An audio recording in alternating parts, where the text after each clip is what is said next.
मैं doctor Bilal bin Asif, director institute of chest surgery Medanta super speciality hospital Noida में आपको बताता हूं कि किन लोगों को लंग कैंसर स्क्रीनिंग के बारे में सोचना चाहिए, किन लोगों को इस तरह के टेस्ट को कराने के लिए सीरियसली कंसिडर करना चाहिए। Lung cancer trial US based trial था, यानी वेस्टर्न डेटा है।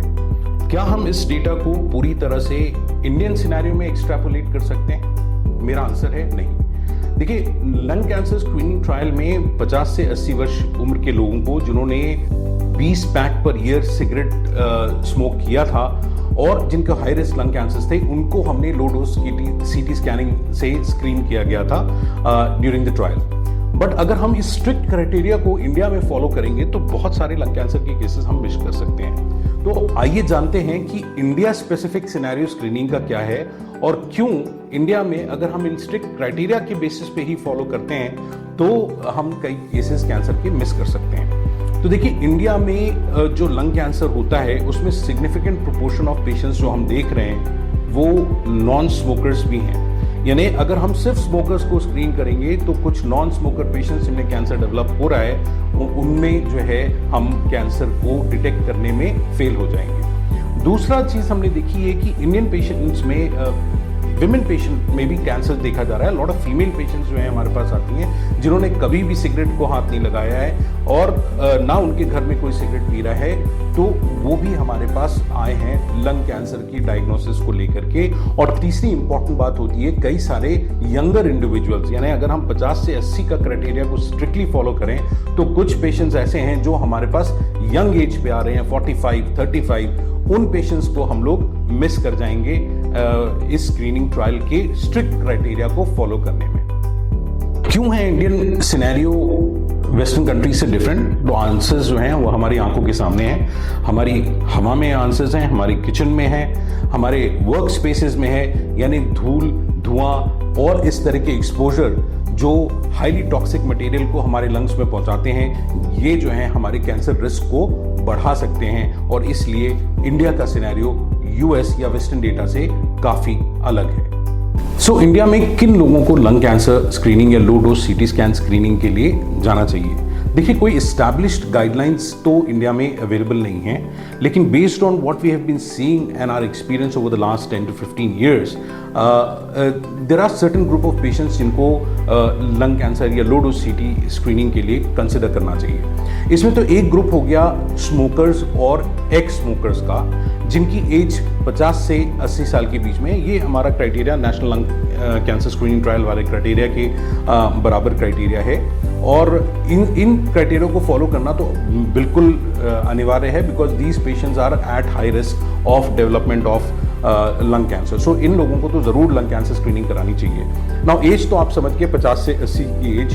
पैक ईयर को कैसे समझें? तो देखिए, पैक ईयर का मतलब होता है कि आप अज्यूम करें कि एक बंदा है जो एक पैकेट ऑफ सिगरेट रोज पी रहा है और उसको नंबर ऑफ ईयर्स, जितने नंबर ऑफ ईयर्स से वो पी रहा है उससे मल्टीप्लाई कर दें तो वो पैक ईयर्स हो जाता है। तो फॉर एग्जांपल, अगर कोई पेशेंट है जिसने 1 pack of cigarette a day smoke कर रहा है और उसने ये 10 साल तक किया है, तो 1 pack into 10 which means 10 pack years हो जाते हैं। ओके, बट इसी को अगर हम 2 पैक ऑफ सिगरेट कर दें फॉर 10 ईयर्स तो वो 20 पैक ईयर सिगरेट्स हो जाते हैं। या अगर 2 पैकेट फॉर 10 years कर देते हैं, do the math yourself and you will understand कि what is pack year. It is very very important कि हम लोग इस बात को समझें। और अगर स्मोकर रहे हैं और इस लेवल की स्मोकिंग की है तो अपने आप को जरूर इवेल्युएट कराएं।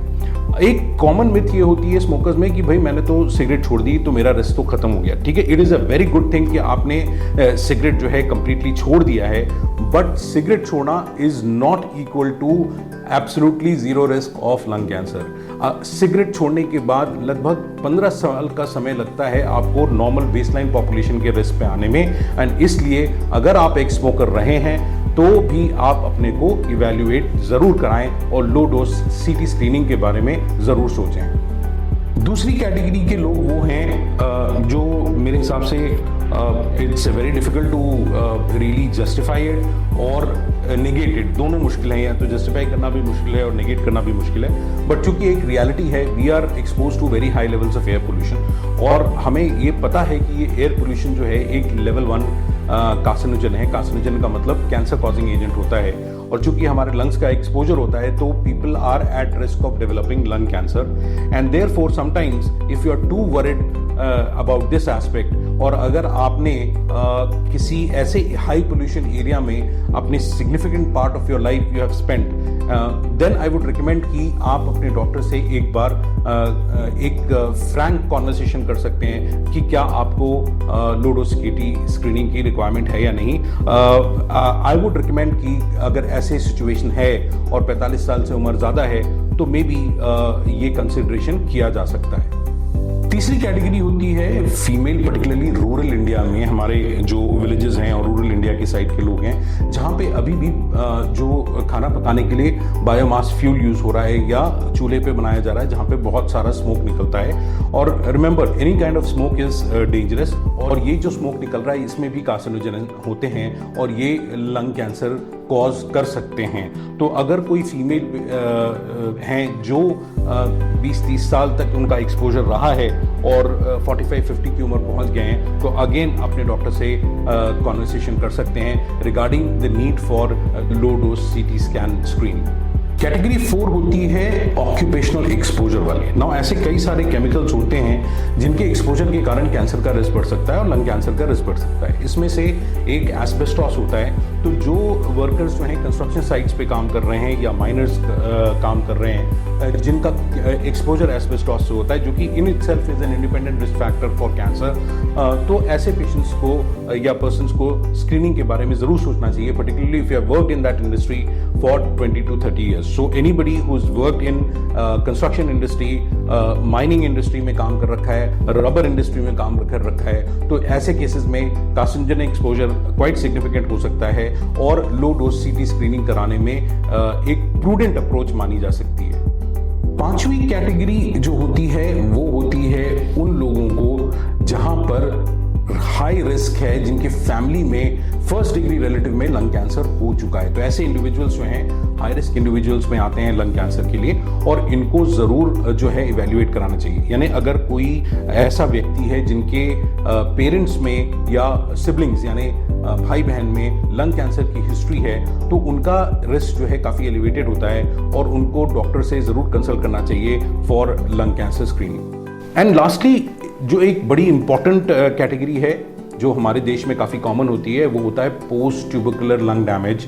तो अगर कोई पेशेंट है जिसका पोस्ट टीबी के बाद लंग का डैमेज हुआ है और बहुत लंबे समय तक वो उसके साथ रहा है, तो there is a small possibility of development of cancer in those cavities, and therefore आपको अपने डॉक्टर से बात करना चाहिए कि क्या आप लंग कैंसर स्क्रीनिंग के लिए एलिजिबल हैं या नहीं, based on what has been your initial state of the lung, cavity है या नहीं है, कोई लंग डैमेज है या नहीं है। अगर लंग डैमेज है तो there is a possibility of development, and therefore you should consider talking to your pulmonologist और रेस्पिरेटरी फिजिशियन या एक thoracic surgeon about screening for lung cancer. तो अगर आप या आपके आसपास जानने वालों में, मित्रों में, फैमिली मेंबर्स में ऐसा कोई भी व्यक्ति है जो इन क्राइटेरिया को के अंदर फॉल करता है, जिसमें 50 से 80 साल की उम्र है, स्मोकर या एक्स स्मोकर रह चुके हैं, 20 पैक पर ईयर से ज़्यादा सिगरेट स्मोकिंग है, बायोमास फ्यूल एक्सपोजर की हिस्ट्री है, या किसी फर्स्ट डिग्री रिलेटिव को लंग कैंसर रह चुका है, तो ऐसे मरीजों को पेशेंट्स तो मैं नहीं बोल सकता उनको कि वो अभी पेशेंट्स नहीं हैं, ऐसे लोगों को लो डोज सीटी स्कैन स्क्रीनिंग के बारे में ज़रूर सोचना चाहिए। और अगर ये क्राइटेरिया फुलफिल कर रहा है तो प्लीज़ वेट मत कीजिए, इसी हफ्ते ही अपना स्कैन बुक करा करके अपनी लो डोज सीटी स्कैन स्क्रीनिंग कीजिए, और इस वीडियो को ज़रूर शेयर कीजिए, क्योंकि अगर आप जिससे के साथ शेयर करते हैं और उनको ये क्राइटेरिया में आ रहे हैं, तो your share can be very, very life saving.